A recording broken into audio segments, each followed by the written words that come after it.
Hello guys. India versus இங்கிலாந்து second டெஸ்ட்டோட day 3 அதாவது ஃபர்ஸ்ட் இன்னிங்ஸ் பார்த்தீங்கன்னா ஒரு வழியாக முடிஞ்சிருக்கு. அதோட ரிவ்யூ பற்றி தான் நம்ம இந்த வீடியோவில் பார்க்க போகிறோம். சரி வாங்க வீடியோக்குள்ள போயிடலாம். This video is sponsored by எடுக்யூஸ். The struggle to find courses that truly speak your language, it's finally over. Welcome to EduQuest, where learning is made just for you. At EduQuest, we bring you a wide range of online courses, from career building programs to skill boosting masterclasses, all in your regional language. Because we believe language should never be a barrier to success. Our courses are tailor made after understanding what today's learners really need. So why wait? Start learning the smarter, simpler way only with EduQuest. Visit eduquest.courses and explore your next course today. And hey, don't miss out on our exciting offers and promotions. Toss win பண்ணாங்க, நாங்கள் bowling பண்ணிக்கிறோம்பா அப்படின்னு சொன்னாங்க. ஏன்னா first டெஸ்ட்டில் பார்த்தீங்கன்னா 370 நம்ம டார்கெட்டாக கொடுத்தோம். அது கிட்டத்தட்ட ஒரு 80 பால், அதாவது கிட்டத்தட்ட ஒரு 14 ஓவர் ஸ்பேரில் பார்த்தீங்கன்னா அடித்து முடிச்சுட்டு போயிட்டே இருந்தாங்க இங்கிலாந்து. அவங்களோட பேஸ்பால் அப்ரோச்சும் பார்த்தீங்கன்னா அந்த பிச்சுக்கு ரொம்ப சூட் ஆகுதுங்க. அவங்க கிட்டத்தட்ட ஃப்ளாட் ட்ராக்காக தான் கொடுக்குறாங்க. இந்த பிச்சும் பார்த்தீங்கன்னா ரொம்ப ஃப்ளாட் ட்ராக்காக தான் இருந்தது. இந்தியா பேட்டிங் பிடிச்சாங்க. கேஎல் ராகுலால் பெருசாக பண்ண முடியல. கருண் நாயர் அகைன் ஒரு 30 out. But Jaiswal and Gill எனக்கு தெரிஞ்சு ஃபியூச்சருக்கு இந்தியன் டீமோட டெஸ்ட் கிரிக்கெட்டோட பெரிய ஸ்டார்ஸ் ஆக போகிற இவங்க 2 பேர் தான் நினைக்கிறேன். ஏன்னா கில் பார்த்தீங்கன்னா இது வரைக்கும் சேனா கண்ட்ரீஸில் பெருசாக ஸ்கோர் அடிச்சது இல்லைன்னு ஒரு கம்ப்ளைண்ட் இருந்தது. பட் ஃபர்ஸ்ட் டெஸ்ட்லையும் பார்த்தீங்கன்னா 100 ஸ்கோர் பண்ணார். இந்த டெஸ்ட்லையும் 100 அடிச்சிட்டாரு. ஜெய்ஸ்வாலும் பார்த்தீங்கன்னா கிட்டத்தட்ட ஒரு நல்ல 100 பார்த்தீங்கன்னா மிஸ் பண்ணார். அவர் ரொம்ப ஓங்கி அடிக்க பார்க்கறதுனால பார்த்தீங்கன்னா ரொம்ப டயர்டாகி மிஸ் பண்ணிடுறாரு. ஜெய்ஸ்வால் அவுட் ஆனதுக்கப்புறம் பார்த்தீங்கன்னா நிதிஷ்குமார் ரெட்டி பெருசாக அடிக்க முடியல. ரிஷப் பண்ட் பார்த்தீங்கன்னா அவர் எப்போ அப்படி தாங்க ஆடுவார், ஷோயப் பஷீர் அடிக்க பார்க்குறேன்னு சொல்லிட்டு அவுட் ஆகிட்டு போயிட்டாரு.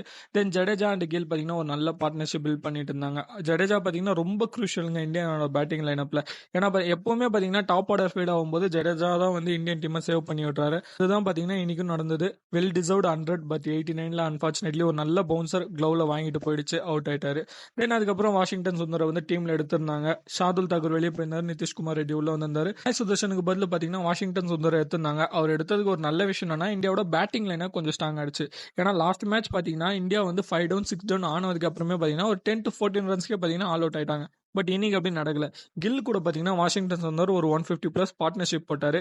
கில் பார்த்தீங்கன்னா 200 பதிவு பண்ணாருங்க. அவரோட ஃபர்ஸ்ட் 200, அதுவும் பார்த்தீங்கன்னா ஒரு கேப்டனா, அதுவும் சேனா கண்ட்ரீஸ்ல 200 அடிக்கிறதுலாம் சாதாரணமே இல்லை. 300 அடிப்பாருன்னு நினைச்சேன். வழக்கம் போல தான் இந்தியாவோட டெய்ல் வந்தாங்க. கில் 250க்கு மேல அவரால் பெருசாக அடிக்க முடியல. இந்தியா வந்து பார்த்தீங்கன்னா 587 அப்படின்ற ஒரு இமாலய டார்கெட் பார்த்தீங்கன்னா இங்கிலாந்து கொடுத்தாங்க. இங்கிலாந்து டீம் பத்தி தான் தெரியுமே, நீ 500னா கூட 600னா கூட அதுவும் நான் லீட் எடுத்து காட்டுறேன்டா அப்படின்ற மாதிரி ஆடுவாங்கன்னு.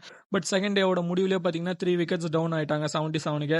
அதுக்கப்புறம் பார்த்தீங்கன்னா 95 for 5 வந்துட்டாங்க. கிட்டத்தட்ட 5 விக்கெட் போயிடுச்சு. ஜோ ரூட், பென் ஸ்டோக்ஸ் டக்குன்னு டே 3யோட ஸ்டார்டிங்லேயே விக்கெட் விட்டாங்க.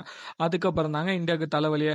Harry Brook and Jamie Smith 2 பேருக்கு ஒரு பார்ட்னர்ஷிப்ங்க. கிட்டத்தட்ட 58 ஓவர்லேயே பார்த்தீங்கன்னா 300+ ரன்ஸை வந்து பார்த்தீங்கன்னா ஸ்கோர் பண்ணிட்டாங்க.